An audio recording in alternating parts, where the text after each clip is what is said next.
Mark Waid, writer of Superman Birthright, and you're listening to Krypton Report. Up in the sky, look!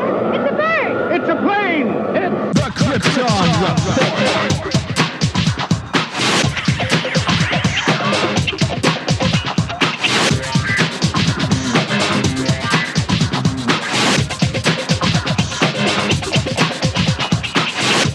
I am your host, Tyler, and welcome to Krypton Report, a podcast dedicated to all things Superman, Supergirl. We're going to look at the Supergirl TV series, as well as the Krypton TV series, anything that has to do with the characters in their world. Comics, movies, TV shows. We will talk about everything and anything. We are part of the Southgate Media Group podcasting network. You can find us on Instagram, Twitter, Facebook, at Krypton Report. You can also email us at kryptonreportpod@gmail.com. If you get a chance to go over to iTunes, Apple Podcasts, please leave us a review to help us get better. You can find me personal at JTYPatrick on Twitter and everything else. You can buy a Krypton Report t-shirt at tpublic.com. Check it out. They have all sizes, colors, styles of shirts. Just go to tpublic.com and search Krypton Report, and you'll see our logo. And every time you buy a shirt, it helps support other podcasts from southgatemedia.com. Thank you. Enjoy the show. Welcome to Krypton Report. So today we're going to discuss a couple news items as we get caught up with our Supergirl watching. And I got my Supergirl Sayla and my Superboy Solomon with me. And my super friend, Mr. James Cole. Welcome back, James. Thank you. Hello. You're welcome. Alrighty. So the first thing we're going to pop up here is, so DC just announced another show that they're going to bring to their streaming service. And this show is called Metropolis. Thoughts?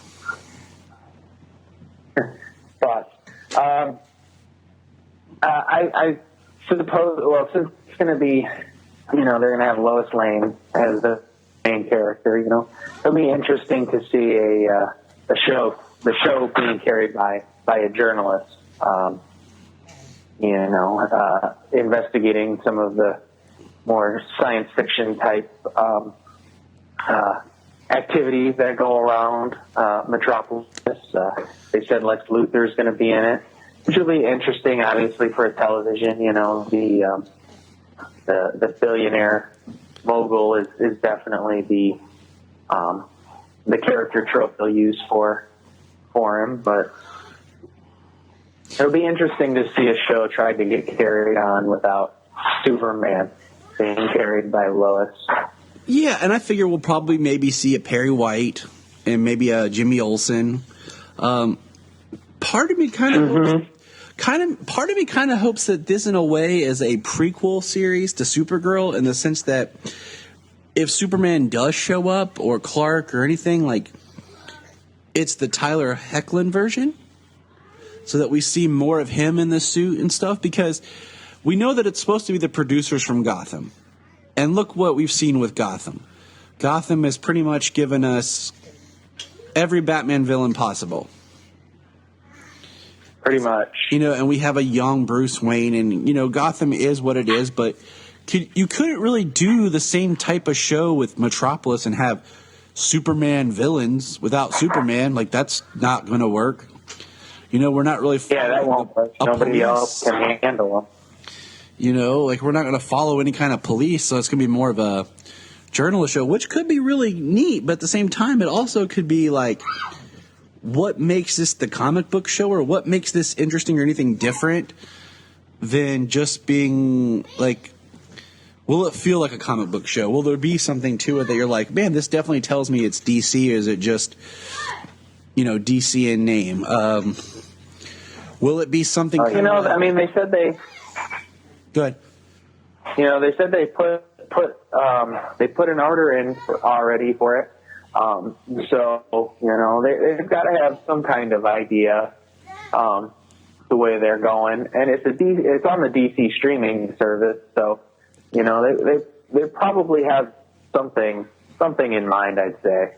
And I agree. It would be kind of neat if maybe the first season or something is kind of like, the beginning of Man of Steel, where Lois is kind of tracking down Superman, where maybe there's these reports of these, like, this savior or something, and it follows Lois Lane as she tries to figure out or find this elusive character or something. Going to be a young that Lois does Lane, definitely fresh to the Daily Planet. We're going to see kind of her rise or something here. I'm interested. I mean, I'm not gonna hate until I'm not gonna hate, period. But I'm excited. It's gonna there's no other news.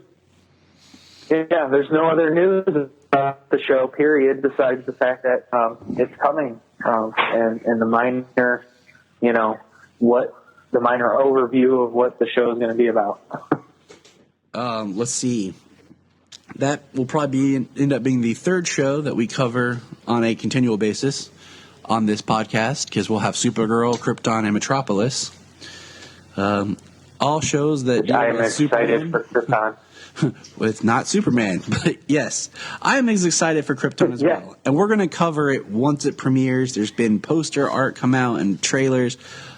And one thing that I'm kind of with Krypton is it was originally supposed to be a prequel to the DC films, Man of Steel.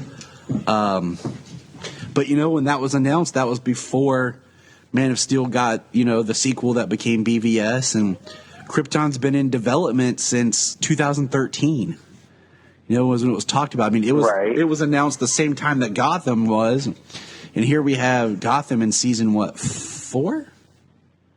Yeah, season 4.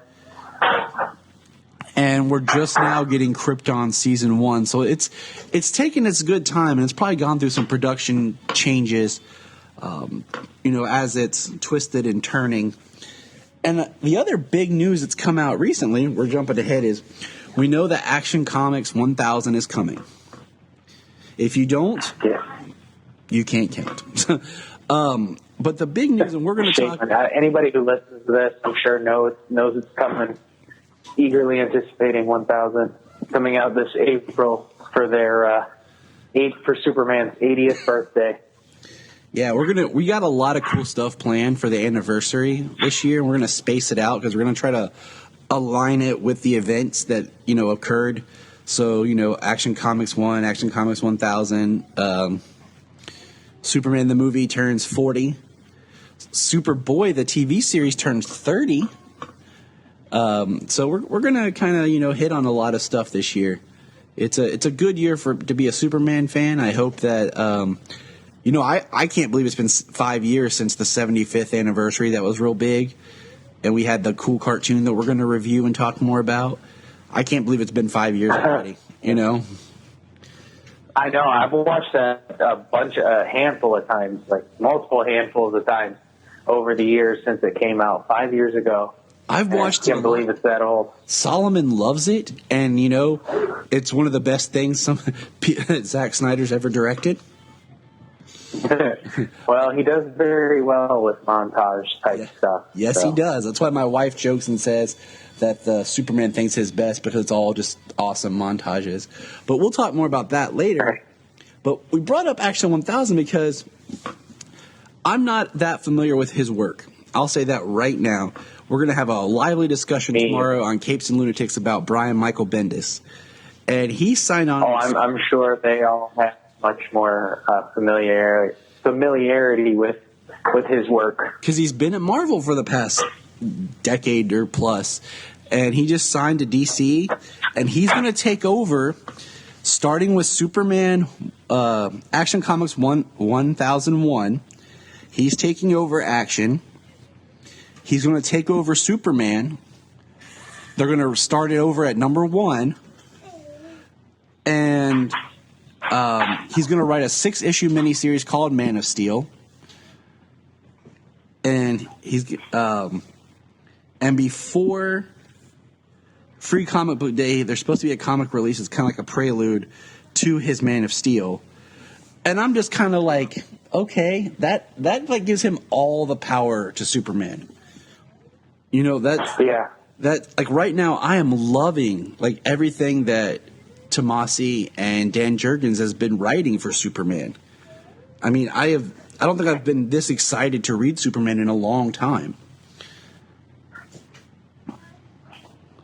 Action Comics and Superman have both been, pretty good, and this entire run through since Rebirth, and it's going to be pretty hard to top some stuff. Superman can really, take some new stories to new heights. So, but yeah, given Bendis all of Superman's properties like that, he has to have some stuff in the works since he's been, deciding to come over to DC. And I mean, there was a bunch of articles that Comic Book Resource put out, and I posted them all on the Facebook page about Bendis talking about his Superman comeuppeth, his takeover. And, they referenced John Byrne when he did Man of Steel and, being in kind of that vein, which is cool because that was a big deal, reboot, post-crisis Superman thing. And, if no one's read the Lois and Clark books that Dan Jurgens did after Convergence, I highly recommend it because that was some of my favorite Superman reading that I've done. And, starting with those books through Rebirth, Action and Superman have been great. I mean, I've really looked forward to these books. I've read them, and I've been thrilled about them. The New 52 Superman run was hit and miss. There were some stories where I just was like, I'm not really connecting or liking this. There's some that I liked. Same thing with Action Comics. It was a little weird for a while when we had depowered Superman. There was like one storyline I liked that he did, and that's when he was protecting the people of the neighborhood. And other than that, like it's I don't know, man. Like I'm a little worried. Like I'm optimistic. I'm always optimistic and positive, but I'm a little worried at the same time. I don't want Superman. Well, Superman can be a challenge for some people to write, but I'm confident that if there's plenty of stories out there that people have nailed Superman. Yes. Just nailed him 100%, and just like anybody, any character, over an 80-year lifespan, is going to take many twists and turns. So, done right and told in a very compelling way. Treating him like a god and treating him like a man. Superman stories can be pretty epic and really, make the character shine.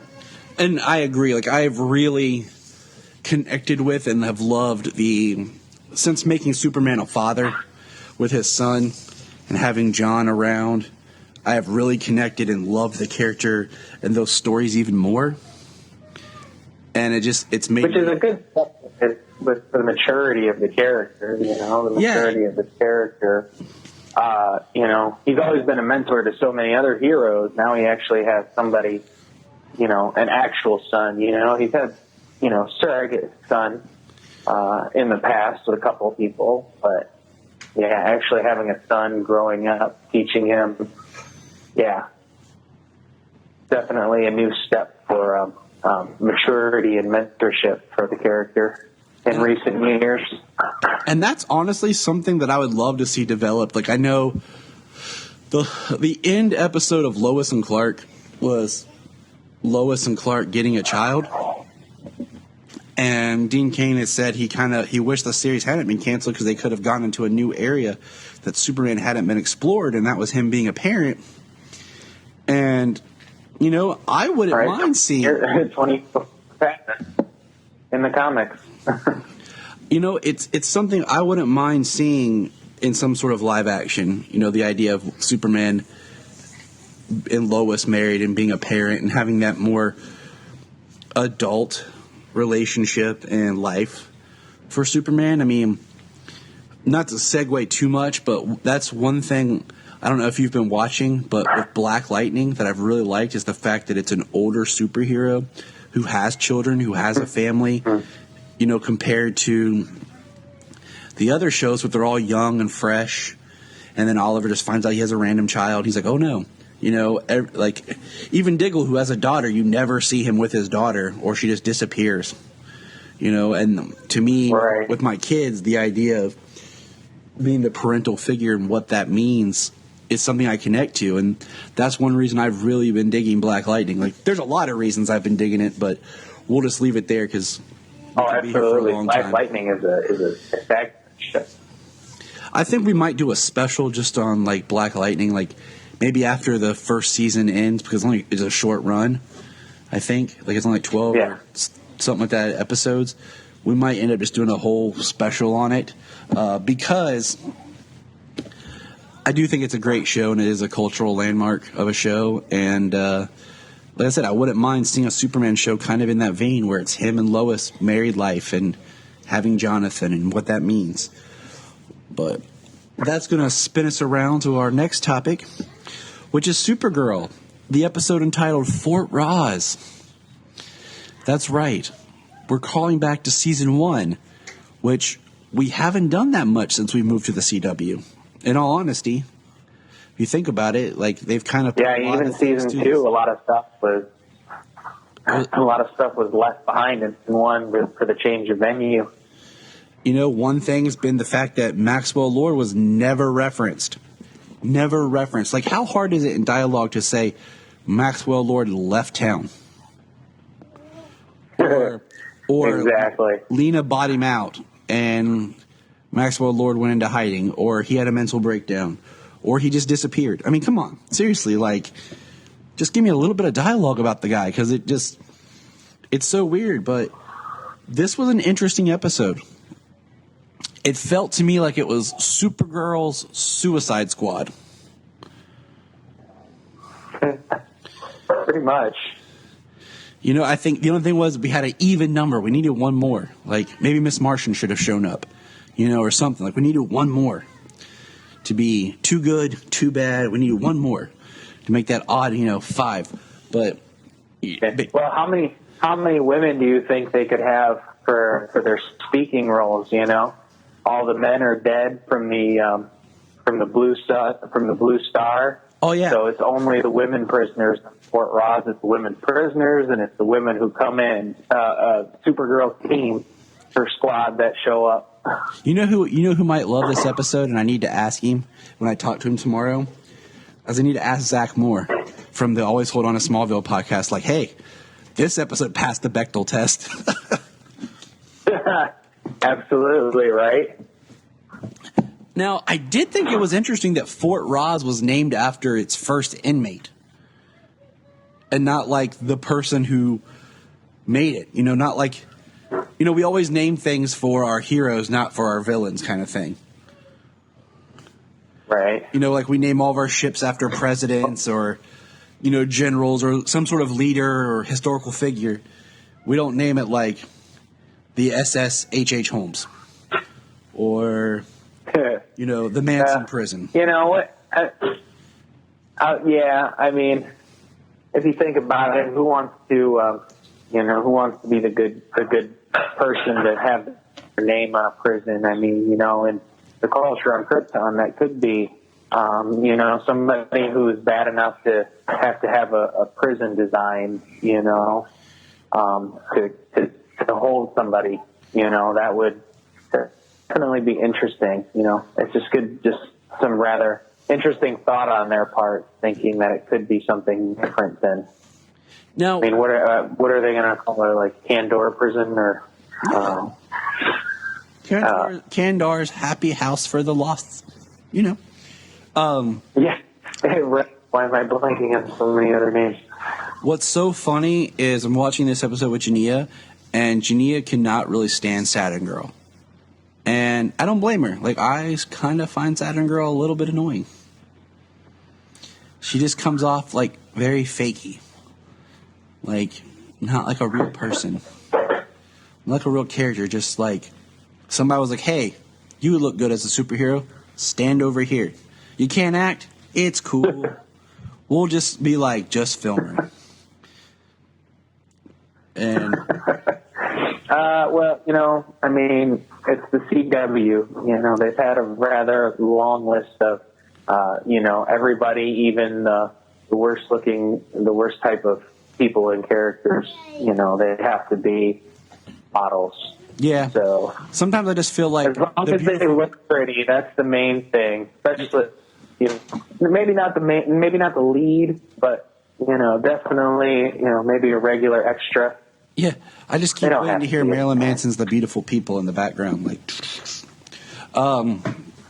But yeah, Janita can't stand Saturn Girl, and I think it's hilarious to listen to her when Saturn Girl's on the screen.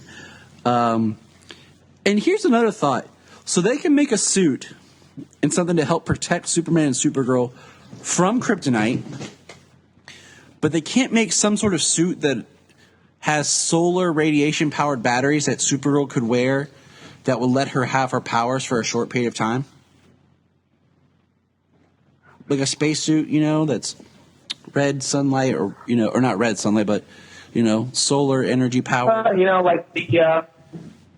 the white solar suit from All-Star Superman, where he is able to maintain the energy that he has. He would still weaken, but much slowly over a longer period of time underneath the red sun and still had his ability. Yeah, so I mean, so basically the plot, we kind of skipped the plot, but Supergirl's going to Fort Rozz. It's orbiting a blue star that kills the Y chromosome, so it hates men. And she decides to take s3e and Livewire with her to find out information that could stop rain, because the Fort Rozz is named after the first inmate, which I cannot pronounce her first name right now. Rozz is what I'm going to call her. And they're going because she, I guess, was a priestess to the cult that bore the symbol that rain has. And so that's where Supergirl... Yeah, something. Cult of the World Killers. And we find out that there's actually more than one world killer on Earth. There's 3. Purity and Pestilence was the other one. And I started thinking about the 4 horsemen of the apocalypse. Yes, I believe that's what it was. I started thinking, why don't we just call rain death? And we have war and pestilence and famine defined. We'll call in the Winchesters. But basically, Supergirl gets there and they make this big deal out of she hasn't been seen, or those who go around her into her corridor never come back. And so basically we get to see one of like the creepy looking priestess ghost things, and Supergirl and Livewire get separated. And my dog is nuts, by the way. And so is that what I hear scraping around? Yes. He's like activated crypto powers. And I wanted to name him Crypto, by the way, but Janita wouldn't let me. So just throwing that out there. I keep the dog. I know. But what I was going to say is, so we get to meet Rozz. And did you recognize the actress who was playing Rozz? No, I didn't. Oh, so when they said she was going to be on here, I was excited. It's Sarah Douglas, better known as Ursa from Superman 1 and 2. Yes, I did hear about that. Yes, I meant to try and pick that out when I rewatched it, but I forgot about it. And that was really awesome, keeping it back in the Super family. And then Rain shows up and kills her. Like, seriously. I'm like, I was expecting more. It was like anticlimactic. I'm like, this is supposed to be the big high priestess that could be, for an episode or two. But Rain kills her. And then Supergirl tries to talk to Rain about how we can connect. And I'm like, you know what? Sometimes people just don't listen to you. It doesn't matter who you are. Blonde cheerleader, hot looking girl trying to tell you to be good. Sometimes just don't work. Maybe if Superman was around, he might get through to Rain. But, It just... Right. But what I found more important in this episode and what I really liked seeing was the side story, which featured Alex has a broken leg, and Sam, a.k.a. Rain, when she doesn't remember who she is, has a business meeting she has to leave, and this babysitter counsels, and Alex babysits Ruby. And as we were watching this... offers to babysit Ruby. And as we're watching this, Shania goes, you know what would be really interesting is if something happens to Sam and Alex has to take over guardianship and take care of Ruby, and she gets to have the kid that she's wanted. And I said, you know what? That would be a really cool story that I'd actually like to see. Because I really enjoyed motherly figure Alex. When she pulls out her FBI badges and threatens the little girl that's been harassing Ruby, was amazing. Yeah. Yeah, that's an interesting idea, an interesting concept. And a new dynamic for the character. We see that during this time, Alex got a text message from Maggie that basically was just asking for her passport. And you can see it messes with Alex and hurts her and bothers her that she feels so left and betrayed by Maggie.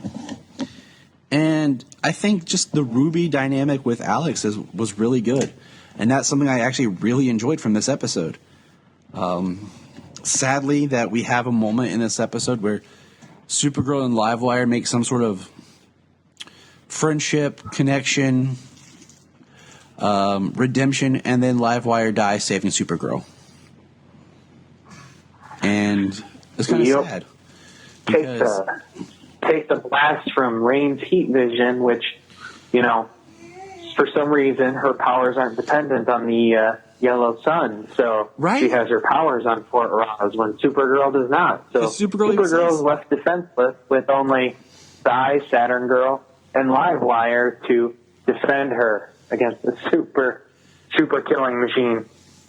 And it makes me go back to thinking more like Davis Bloom with what he went through. But so there has to be something more that there's genetically altered, something different about the makeup of Rain. Like she's not Kryptonian. She's like more of a Kryptonian science project. Because we knew they were into... that was Doomsday's, origin as somewhat the Kryptonian science project. And, I'm sure his strength and everything was from the experiment, not the yellow sun. In the original comics, Doomsday was an ancient creature of Krypton that they would basically clone him, then kill him, then clone him again. And with each time, he became more angry, more fierce. But whatever way that he died, he wasn't able to die that way again, thus perfecting the ultimate killing machine. Forced evolution. Yeah, the forced evolution of a creature, of being to evolve to, basically an immortal state. So, yeah, I have the omnibus, the Superman Doomsday omnibus, and it's a really good read, with Hunter and Prey discussing the origin of Doomsday and crossing across the stars and actually coming into contact with Darkseid at one point, which makes it seem like the character's just genetic makeup, not relying on the sun for power. Which makes him more fierce. And, with Rain, I kind of wish, her mask, the way it's designed, I almost wish it was bone, that grew out of her. Or, her, when she became Rain, her eyes went solid black and, her skin turned more white looking or discolored or something. More like the Rain character that we see in the comics. The New 52s when Rain was introduced in Supergirl comics, compared to, her just looking like she should be on General Zod's Black Zero. Yeah. And speaking of her mask, I was just watching and thinking about that as well, like her mask and everything. You know, the few times that Supergirl has now come face to face with Rain, you know, she hasn't tried to X-ray the mask or anything like she did Guardian when he first showed up, and his lead mask was made so she couldn't see through it and find out who he was. Wondering if, you know, if like she were to try and do that, say the mask wouldn't allow her to X-ray her face and see who she was, you know, that it would distort her vision. Which that's something hopefully that they'll come back around to. Just like we knew there was something different about Rain and her power set when she was able to make Supergirl bleed by fighting her, you know, and the way she was able to beat her up, because we haven't seen that when Supergirl's battled other Kryptonians or even the Daxamites. Mm-hmm. So I'm kind of curious what's going to happen next. I think we're one episode. Let me check my calendar. Hold on. Okay. But anyways, yeah, the similarities to David Bloom that you were talking about too. You know, he had his blackouts where he didn't remember anything, and you know, skipping towards the end there, Sam came to pick up Ruby, and she had her business trip, and she missed all those calls from the office and from Lena. Like, she didn't go on her business trip; she just disappeared. Like, it's going to start having repercussions on her personal life now, instead of the sparing times that she was. And you know, there were just some weird ways she acted and things like that. But now it's going to start having that effect on her personal life, and it's going to start to the character is going to take a nosedive, you know, with everything that it's interrupting in her own life. And like I was looking here, we only have one more episode of Supergirl until it takes that weird hiatus break when it disappears and Legends comes for Legends to finish. Because I guess the CW said something about they don't want more than 4 like superhero shows on at one time. And I'm kind of like, okay, kind of weird, but okay. Well, you know, I mean, that is weird. You know, that is a weird philosophy to take, especially when so much of your slate is superhero shows. But I mean, the good thing I see about it is we're going to have content into like mid-June now, as opposed to the beginning of May. Everything's shut down. Everything's over. You have May to September, October before you get to see any of your shows again. So that's about the only, the biggest plus that I see from their weird scheduling. And I agree. And I mean, the good thing is we're going to have, you know, February to kind of catch up a little bit, but then we're going to have Krypton premiere in March. So it's not going to be bad. Okay. All right, buddy. And that'll put only one Superman show on TV at a time for the short period. For like a couple of weeks, and then there's a couple. That's if they air Krypton straight. I mean, you know, they've given the dates of when it premieres, and you know, some of the dates of the follow-up episodes. But we'll be on the 5th episode if they air it straight. We'll be on the 5th episode of Krypton when Supergirl comes back with episode 14. Mm. So that'll be a superific week. That's right. I said superific. Superific. So, any other thoughts, closing ideas about this episode, or just what's going on? Well, one thing that we did touch on, going back to Action Comics 1000, is Superman at some point is going to have his red trunks on. Oh my gosh. Superman wearing his red underwear on the outside again. And now I'm wondering if that's going to be like a continuation, or if that's just going to be like one of the because there's going to be a collection of stories for 1000 is what I believe is coming out. It's not going to be like one long issue. It's supposed to be more of a collection of some stuff. 80 some pages, and it's going to be like an $8 book, which for 80 pages I'm fine with. Yeah, I was expecting easily to pay for a $10 book. 1,000, issue 1,000, 100 pages, $10 per 10 pages. I just, whatever, $1 per 10 pages. $10 is what I actually anticipated on spending on issue 1,000. And I know, like, what you talked about, Bendis is supposed to have a short in there. So I kind of wonder if maybe his story's the one that's going to have the Trunks. Short. And you know what? I'm going to say it right now. I don't care for the Trunks. He looks fine without them. The New 52 suit was a little weird at first because it had the armor.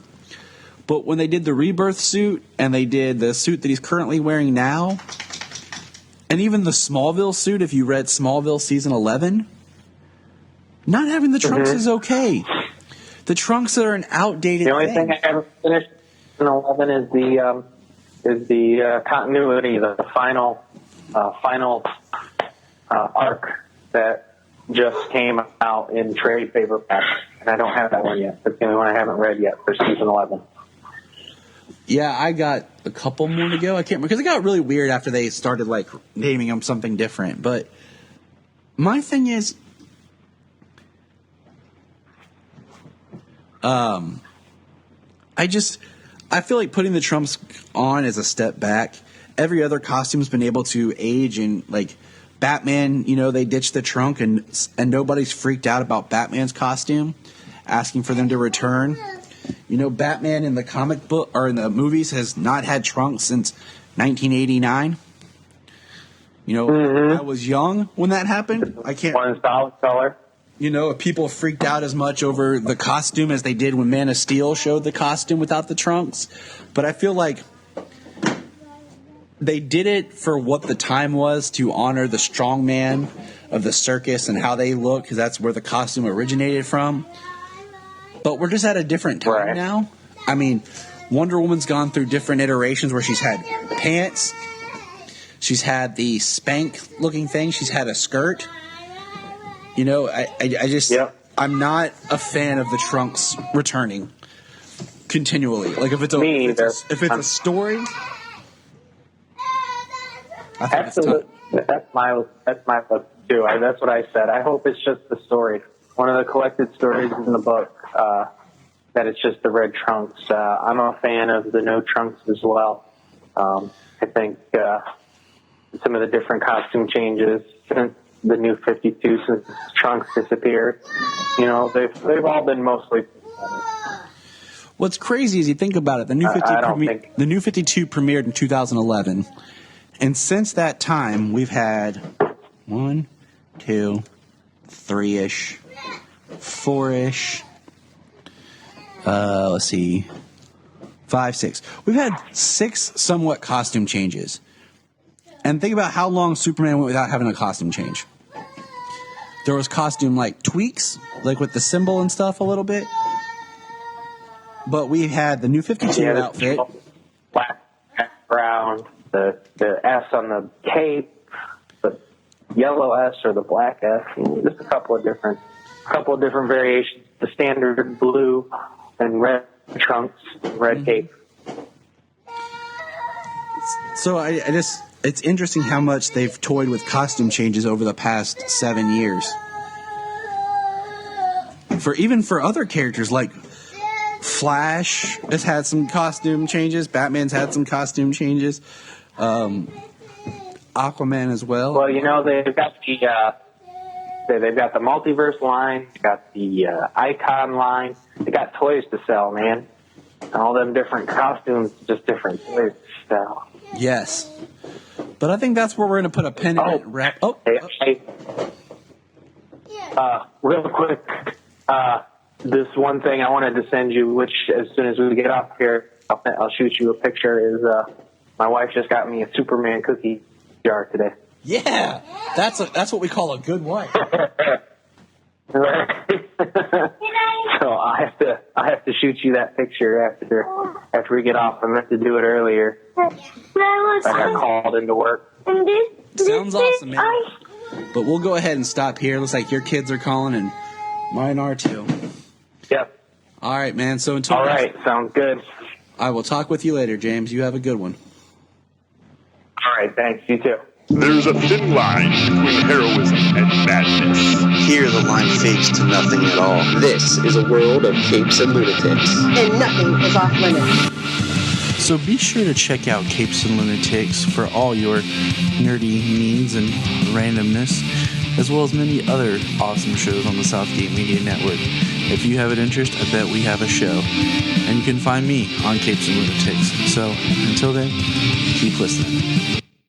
You can find us on Instagram, Twitter, Facebook at Krypton Report. You can also email us at kryptonreportpod@gmail.com. If you get a chance to go over to iTunes, please leave us a review to help us get better. If you're an Amazon shopper, just remember you can go to southgatemediagroup.com. There's a portal login to Amazon, and you'll shop into your account just regular, but it also helps keep all the podcasts on and helps keep Southgate running. Remember, look up in the sky. There's a thin line between heroism and madness. Here the line fades to nothing at all. This is a world of capes and lunatics. And nothing is off limits. So be sure to check out Capes and Lunatics for all your nerdy needs and randomness, as well as many other awesome shows on the Southgate Media Network. If you have an interest, I bet we have a show. And you can find me on Capes and Lunatics. So until then, keep listening. You can find us on Instagram, Twitter, Facebook at Krypton Report. You can also email us at kryptonreportpod@gmail.com. If you get a chance to go over to iTunes, please leave us a review to help us get better. If you're an Amazon shopper, just remember you can go to southgatemediagroup.com. There's a portal login to Amazon, and you'll shop into your account just regular, but it also helps keep all the podcasts on and helps keep Southgate running. Remember, look up in the sky.